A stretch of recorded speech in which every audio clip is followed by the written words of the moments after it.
Pentru că suntem în luna martie, aducem în fața dumneavoastră femei reprezentative din toate domeniile, pentru că nu-i așa, este importantă feminitatea, dar și hotărârea și determinarea. Iar astăzi aducem în fața dumneavoastră un invitat din domeniul voluntariatului. Alături de noi în platou se află președintele Asociației Vrem o speranță pentru copii pentru viitor, este doamna Simona Ciorăneanu. Bună dimineața! Bună dimineața și bine v-am regăsit! Mulțumim că iată ați revenit la noi în platou într-o ediție oarecum aniversară în care celebrăm feminitatea în luna martie, iar dumneavoastră sunteți un exemplu pentru mame, sunteți un exemplu pentru bunici, pentru că dumneavoastră ați fondat această asociație, acest ONG, pentru nepoțelul dumneavoastră ca să-l ajutați în primul rând, dar și pentru celelalte cazuri din comunitate care vi se adresează. Cât de important este pentru o femeie să fie și feminină, dar iată să aibă și determinarea necesară ca să fie de ajutor și semenilor. Da, în primul rând, în momentul în care am ființat ONG-ul, mă repet prin a menționa un aspect foarte important. Nu m-am raportat strict pe problemele nepoțelului meu sau ale fiicei mele, problemele care au fost de altfel în trecut. Dat fiind faptul că am întâmpinat atâtea probleme cu sistemul de protecție a copilului din România și nu numai, cu autoritățile desemnate să protejeze drepturile copilului și cu atât mai mult ale copiilor cu dizabilități și nu numai, am zis ca să am mai multă autoritate, să pot veni și în sprijinul celorlalte mămici, să transpun din experiența mea, să o transpun și asupra celorlalte mămici, care nu sunt puține la număr, în contextul în care foarte multe mămici cu copii cu dizabilități nu-și cunosc drepturile. Și au nevoie de un ghid, pentru că este un hățiș birocratic. Da. Iar dumneavoastră ați trecut prin toate și știți practic cu ce să le ajutați. Am să spun pe scurt, în contextul în care mi se permite să zic așa. Deci eu am avut o experiență destul de urâtă acum în ultima perioadă de timp, întrucât nepoțelul meu se încadra în grad de handicap accentuat. Am urmat pașii legali conform legii 448/2006 în ceea ce privește contestația de încadrare în grad de handicap al copilului, pentru că de anul trecut, din 2023 mai, s-a modificat legislația ce privește contestațiile de încadrare în grad de handicap. Înainte, toate persoanele cu dizabilități aveau dreptul de a contesta certificatul la tribunalul din raza de domiciliu. Acum nu, copiii în continuare, minorii, li se contestă certificatele la tribunalul din raza de domiciliu, pe când adulții merg către Comisia Superioară din cadrul ANPDCA. Cert este faptul că eu către instanța de judecată,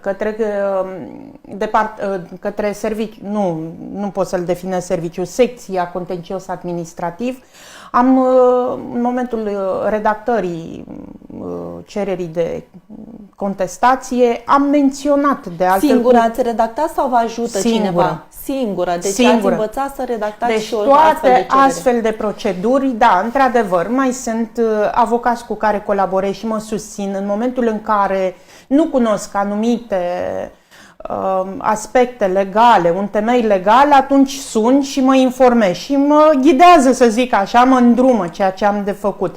Dar în schimb, ce să vă zic, referitor la nepoțelul meu, domnul președinte, ca să vedeți cu ce ne putem confrunta, a transmis dosarul copilului către Comisia Superioară, către ANPD, adică Autoritatea Națională a Persoanelor cu Dizabilități Adulte din România. De adulți. Și nu de ANPDCA. Și de ce a fost această greșeală sau cum să o numim? Da, a fost o greșeală de procedură. Până la urmă dosarul s-a reîntors la același judecător, dar ce folos că a durat aproape un an și jumătate. Asta vreau să vă întreb, în cât timp? Că asta de fapt este important. Și eu care am presurizat, adică am trimis adrese inclusiv și în numele asociației, în nume propriu, nume personal, pentru că puteți acest lucru, sigur că da. Dar câte mămici sunt în astfel de situații care nu-și cunosc drepturile și, deși mă caută foarte multe mame, că aici vreau să ajung, foarte mulți beneficiari al legii 448 per 2006 din toată țara și nu pot să mai fac față. Credeți-mă, a fost o perioadă în care nu am lucrat absolut deloc, pentru că s-a întâmplat evenimentul ăsta nefericit de a decedat mama în decembrie și a fost o perioadă în care nu am putut să mă concentrez pe absolut nimic. Drept urmare, am rămas în urmă cu foarte multe lucruri de rezolvat și nu le pot soluționa oamenilor problemele în timp util în contextul în care timpul nu-mi permite, pentru că... Ne spuneați că vă sună telefoanele și seara, după ora 9, după ora 10, nu, sunteți non-stop. N-am tihnă, n-am odihnă, deci de cele mai multe ori sunt sunată, sunt la spital și sunt cu dizabilități și nu mă internează. Am nu știu ce problemă, deci întâmpin pe zi ce trece. La Călăraș, de exemplu, acum 2 săptămâni, a mers cu un beneficiar al legii 448 per 2006, persoană cu dizabilități, întrucât are un rinichi extras, a rămas omul cu un singur rinichi. Vorbesc cu doamna manager al Spitalului Județean Călăraș, nu dau nume, dar se știe. Îi spun că am pe cineva, în prezența mea a spus una, am plecat de acolo și pacientului i s-a dat voie să plece. I-a dat o simplă rețetă, nu a fost văzut de medic, nu nimic. A mers omul mai departe pe cont propriu, ceea ce nu mi se pare firesc. Adică nu este legal, nu e moral să ajungă omul la spital și să nu consulte un medic. Exact. Eu vă spun din experiența pe care am avut-o cu mama mea. Deci mama mea la UPU, în momentul în care a ajuns înainte de deces, a stat 8 ore și jumătate în Din UPU. Păcate, timpii de așteptare sunt atât termenele sunt atât de lungi și sunt oameni care își pierd viața din acest motiv. Cred că sunt și puține cadre în urgență, nu știu, nu vreau să le iau apărarea medicilor, dar sunt unii dintre ei și profesioniști și poate, nu știu, ar trebui suplimentat numărul de cadre medicale din urgență, nu? Cu siguranță, dacă s-ar suplimenta, ar face față cererilor. Da, acum depinde de situație. Eu am văzut anumite schimbări la Spitalul Județean Constanța, mai depinde și de consiliile județene. Schimbări în bine, ați văzut? Da, am văzut. Ați văzut schimbări în bine? Deci eu, ținând legătura și ținând cont că monitorizez, chiar dacă stau la Călăraș și vin mai rar în Constanța, dar văd diferența și o văd prin faptul că sunt oameni care mă sună sau îmi trimit mesaje. Doamna Simona, am rezolvat. Doamna Simona... Da, eu sunt curioasă, vi se mai răspunde la telefon? Nu, deci eu vreau să le mulțumesc deci reprezentanților Consiliului Județean, fără să atribui calități nemeritate. Deci pe data de 7 am avut o chestie foarte urâtă, delicată, să zic așa. Un caz social? O speță a unei tinere mobilizată, cu probleme deosebit de grave, care tot apăruse pe rețelele de socializare, cum că își caută să identifice o locuință, inclusiv o persoană de care să aibă grijă. Am fost solicitată în acest sens de un anumit grup de mămiși, pe grupul Mămiși Constanțene. Evident că am luat legătura cu persoana în cauză, iar eu pe data de 7 ianuarie, când lumea era la petrecere și încă era zi liberă, ce să vă zic, am sunat-o pe doamna Ristea. Deci, ăsta este adevărul, de la DGASPC. Da, mi-a răspuns la telefon, mi-a spus: doamna Ciorăneanu, mâine de dimineață ne întâlnim la birou. Adică la ora 8:30, pe data de 8 ianuarie, prima zi de lucru, domnul Filipescu m-a primit de îndată și a zis: haideți să vedem ce soluție identificăm, să rezolvăm problema. Deși era cunoscută speța, dar nu se colabora bine între instituții, atât Constanța cât și Brașovul. Brașovul, DGASPC Brașov bătea în retragere, cei de la Constanța nu avea atâta autoritate asupra DGASPC. Nu aveau pârghiile necesare să o ajute pe această este faptul că a trebuit, văzând cum stă situația, am sunat la autoritate, am vorbit cu domnul președinte Romi Mihăescu, care e o întreagă tevatură, să zic așa. Nu se pot rezolva anumite spețe fără implicarea celor de la nivel înalt. Motiv pentru care a doua zi de dimineață, când am venit pe data de 8 de la Călăraș, pe banii mei, pe munca mea, pe timpul meu, am venit la Constanța, să aflu de la doamna Ristea că era monitorizată tânăra respectivă Și mai mult decât atât, am bătut un pic în retragere pentru că am fost mințită. Se mai întâmplă și astfel de lucruri. Adică persoana care era bolnavă v-a mințit? Da, eu vroiam să o iau la mine acasă, să am grijă de ea, deși V-ați dat și haina de pe dumneavoastră numai ca să-i ajutați. În memoria mamei mele, pentru că mama mea a avut o problemă medicală destul de gravă, adică identificată în ultima perioadă a vieții ei, că nu am știut că are o tumoră cerebrală de mărimea unei portocale, să zic așa. Deci vă dați seama, am zis vreau să ajut la rândul meu, și venisem înhămată tot cu putere, cu forță, o iau la mine și voi avea grijă de ea, știind că mult de trăit nu va mai avea. Dar în momentul în care doamna Ristea mi-a adus la cunoștință anumite subterfugii care în mod voit nu mi le-a comunicat tânăra în cauză, am zis stop. S-a identificat un centru unde am înțeles că a fost instituționalizată, dar este îngrijită în momentul de față. Da, da. Deci asta tocmai datorită dumneavoastră până la urmă, pentru că dacă nu interveneați și ai oamenilor pe care i-ați mobilizat. Da, păi a fost o adevărată, cum să vă zic. Dacă nu erați dumneavoastră, adică nu știu dacă autoritățile cunoșteau acest caz sau poate era în monitorizare, dar nu știau cât de gravă e situația. Vreme de o săptămână am vorbit cu o doamnă, care nu-i mai rețin, parcă doamna Costache de la DAS, de la Asistență Socială Constanța, mă suna și îmi spunea: doamnă, noi nu am primit nimic, nu putem să-i facem transferul la Brașov. Deci vă dați seama ce situație, pentru că nu avea cum să o ia cu salvarea de aici, să o ducă la Brașov, în contextul în care Brașovul nu răspundea. Dar trebuie să ai de acolo acceptul pentru transfer. Exact, nu se poate așa ceva. Nici un centru de pe raza județului Constanța nu putea să o instituționalizeze pentru că nu avea domiciliu pe Constanța. Sunt spețe între spețe, sunt spețe atât de complexe și atât de diferențiate încât de cele mai multe ori nici cei de la nivel înalt se cramponează, să zic așa, în termeni populari, asupra unor astfel de situații. Doamna Simona, care este secretul dumneavoastră? Că mă uit la dumneavoastră, sunteți o persoană, o femeie admirabilă. Pe lângă faptul că sunteți foarte frumoasă, sunteți și foarte inimoasă și foarte energică. De unde aveți atâta energie? Iată, nu doar să-l îngrijiți pe nepoțelul dumneavoastră, ci și toate cazurile acestea care vin spre dumneavoastră. Care este secretul? Dăruirea. Sufletul, adică faptul că fac bine, Dumnezeu îmi dă bine, adică mă luminează cumva mental. Am și eu căderile mele, cei drept, adică nu sunt perfect. Ca orice om. Vă dați seama, nu este ok, pentru că fiecare își cunoaște suferințele, iar eu în altă ordine de idei cred că suferințele m-au făcut omul care sunt acum. V-au întărit.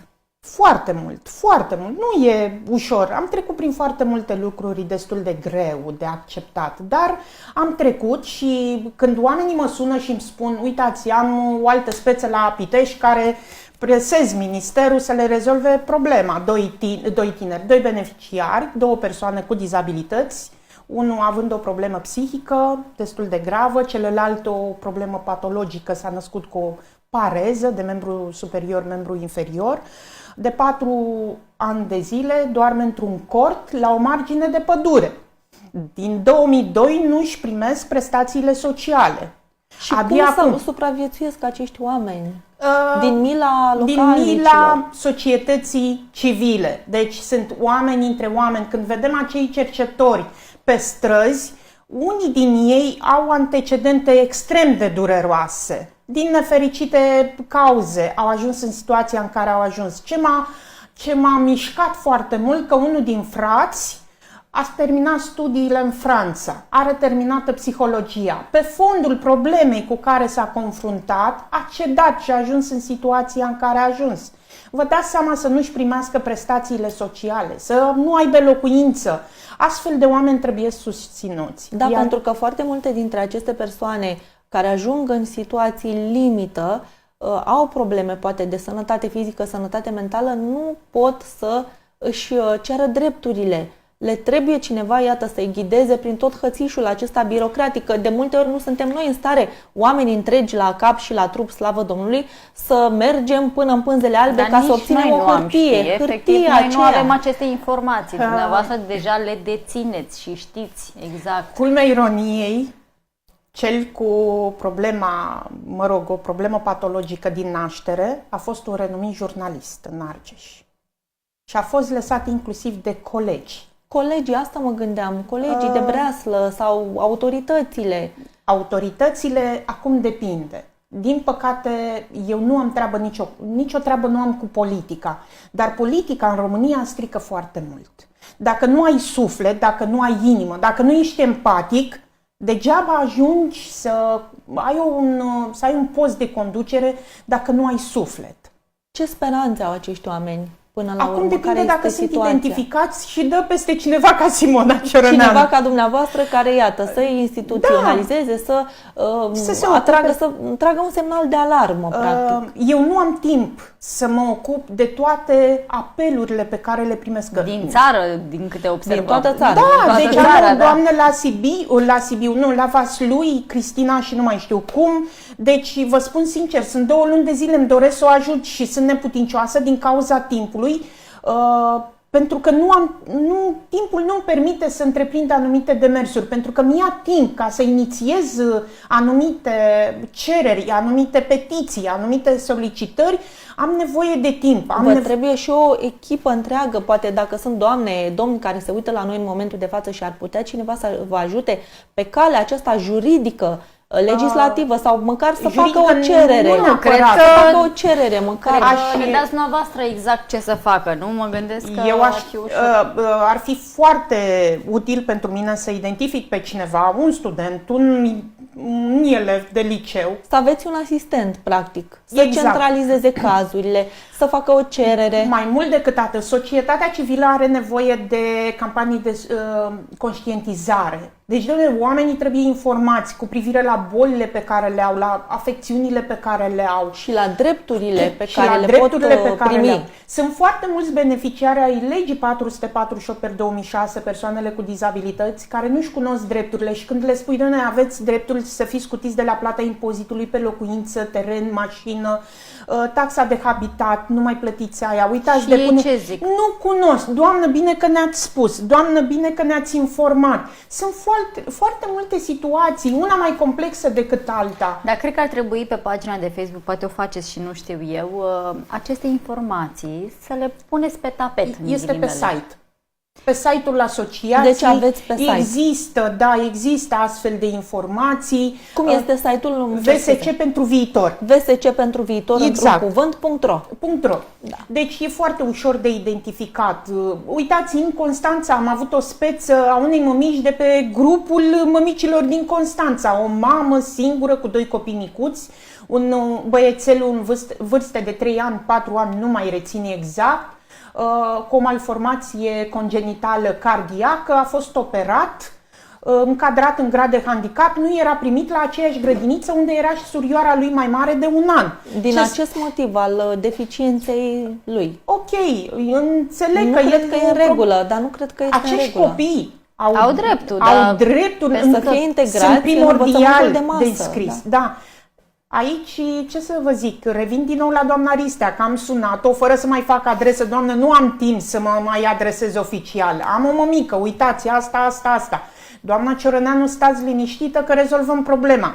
A doua zi copilul a fost înscris la grădiniță, la aceeași grădiniță cu surioara mai mare. Deci ați reușit să-i ajutați și pe ei. Sunt multe spețe în Constanța pe care le-am ajutat, le-am susținut, doar că eu nu public lucrurile astea, dar mămicile mă cunosc, știu ce fac. Asta am apreciat, că în anumite circunstanțe nu au stat nici ele în pasivitate și vorba se duce de la una la alta, deși de multe ori le spun că nu mai am timp, nu că nu vreau să ajut, nu-mi permite timpul pentru câte spețe sunt. Motiv pentru care încerc cumva să caut, să identific pe cineva care să vă ajute. Să mă ajute. Deci ieri i-am spus și domnului Filipescu și am fost și la Facultatea Ovidiu să vorbesc acolo, poate cunoaște pe cineva, un student căreia să-i placă asistența socială. Asta este. Adică tot ce înseamnă legea 292, pentru că și asta e foarte complexă, legea 292/2011, legea asistenței sociale din România, în fond asta este, să vii să ajuți oamenii și bătrâni și nu contează Adică nu neapărat să ai o deficiență sau copilul să aibă o deficiență. În anumite situații să vii în sprijinul acelor persoane să-i ajuți. Este primordial lucrul acesta. Doamna Cioroneanu, sunteți încă o dată, vă spun, de admirat pentru tot ceea ce faceți, vă felicităm și Doamne ajută la cât mai multe cazuri rezolvate, pentru că aveți energia să o faceți și să vă găsiți și o persoană care să vină alături de dumneavoastră. Vă mulțumim pentru prezența în emisiune și vă mai așteptăm la matinal. Și eu vă mulțumesc mult și ce să vă zic, succes! Mulțumim la fel!